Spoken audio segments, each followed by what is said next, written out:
Hi there, this is Josh from Literary Gladiators, and today I'm here with a brand new foodie book tag. This is the 12th foodie book tag. I previously put together book tags for cheese, cookies, butter, pasta, cannoli, sausage, seafood, soup, sandwiches, pizza, and classic candy. Today I'm taking a more nutritional route, and I am releasing the Melon book tag.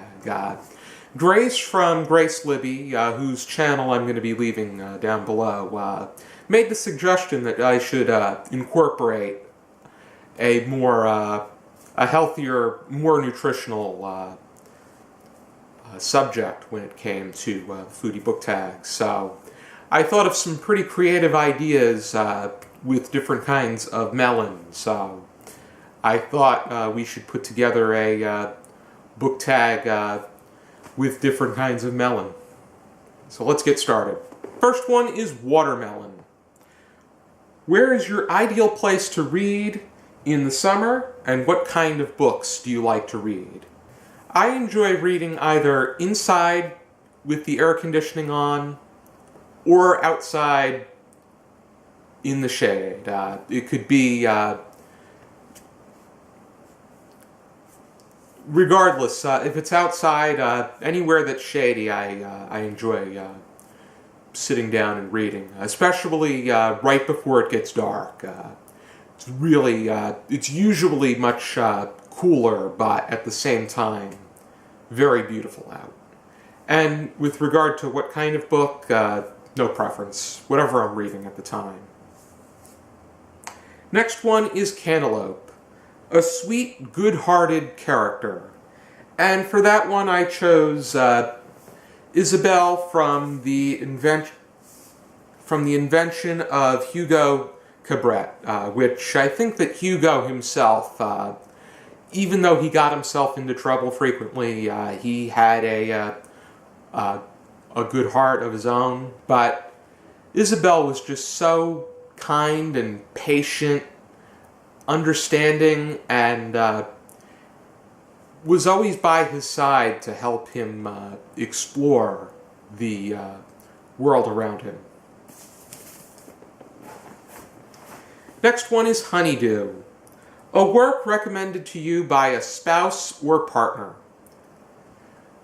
Or it can be any person that was a date of some kind, which for a single person like myself, I was only in one brief relationship, but during that brief relationship, the person that I was dating was an enthusiast for Harry Potter, and so that's how I got into the Harry Potter series. Our relationship was so brief that I was still reading the rest of the series beyond the point that we were going out together, and I think it was a good decision because the Harry Potter series is one that is very well put together.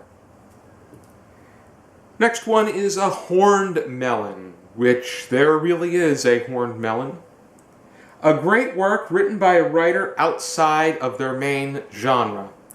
And that's because the horned melon, the way that it tastes,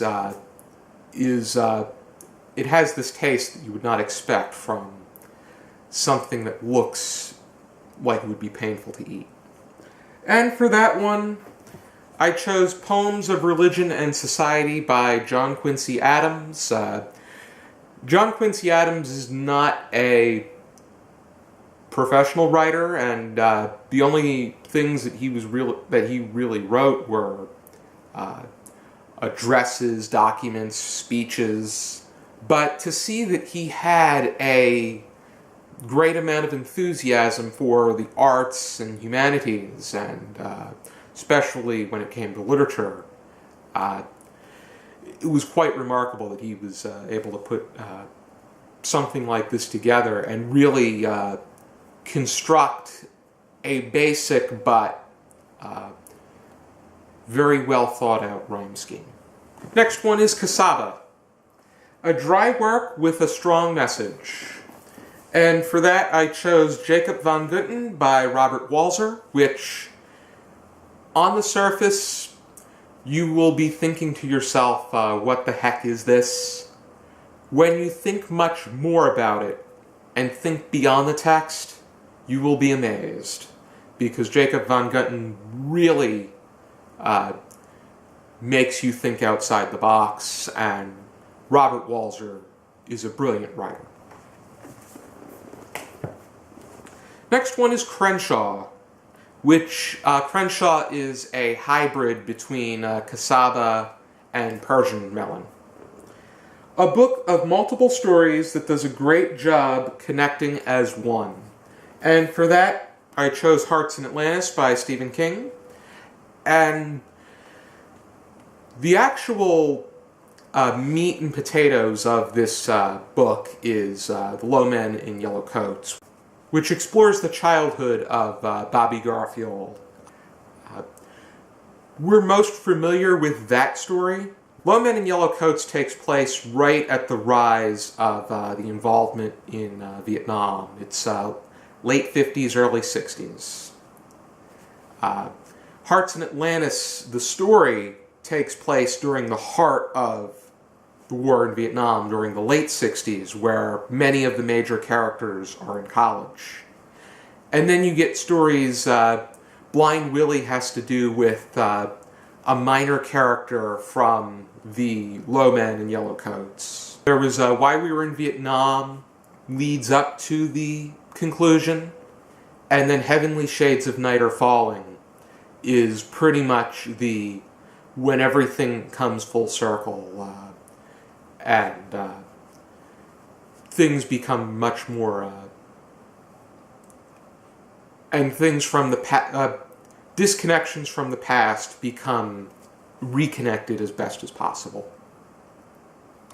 And this is just a beautiful work. It's absolutely, I think it's brilliant. One of Stephen King's best. It's not his most, not what he's known for most, but still, he does a great job capturing the essence of the Vietnam era.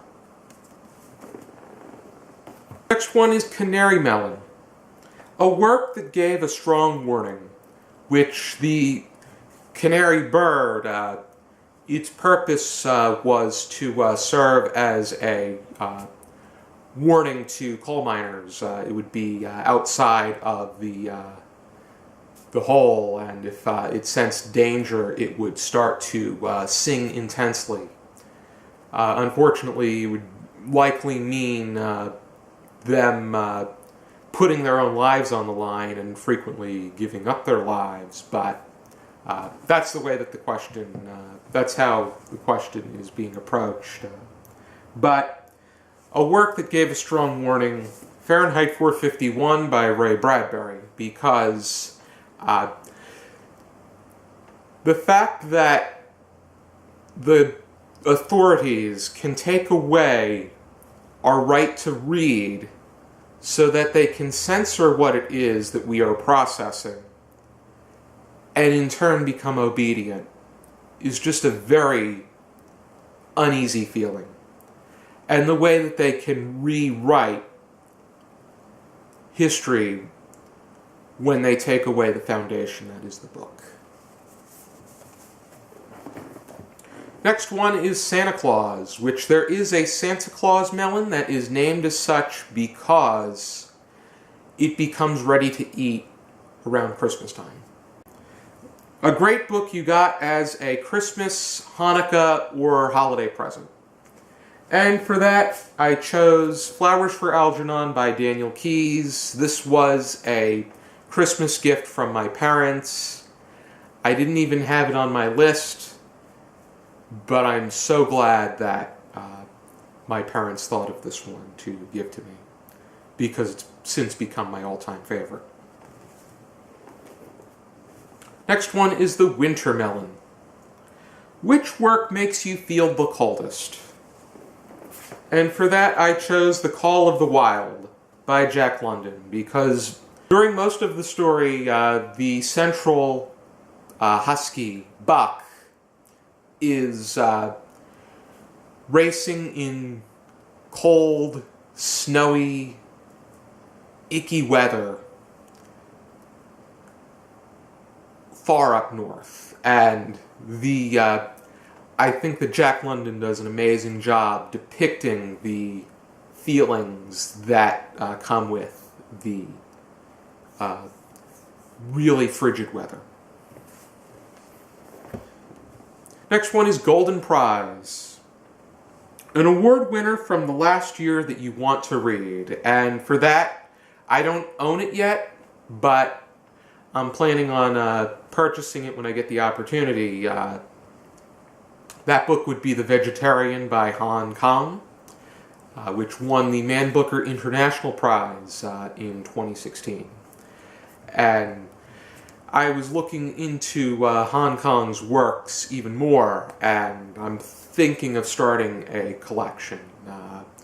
At least the ones that I'm familiar with, but I want to go even further because it seems like her works really create this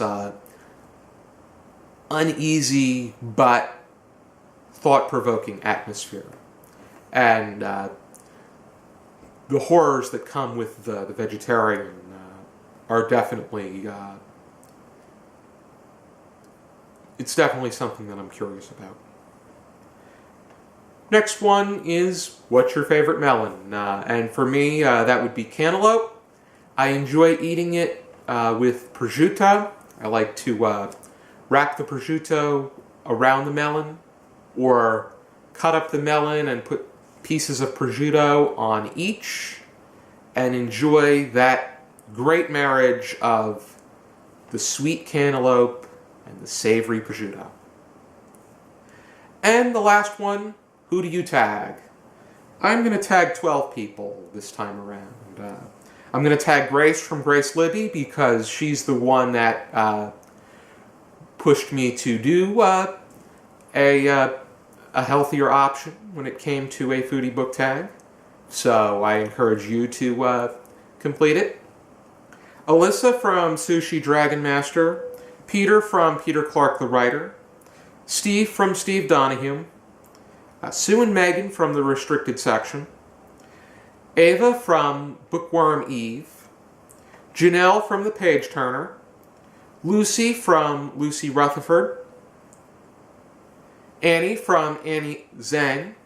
And I think the last three that I mentioned, at least the last three that I mentioned, and Grace, are all vegan, which, have at it. This foodie book tag is vegan friendly. Jack from Jack the Bibliophile. JD from JD Estrada. And Raina from Raina Little. Thank you for tuning in to the Melon Book Tag. I have plenty of other foodie book tag ideas on the way, and many other great videos. So thank you for tuning in, and for now, keep reading.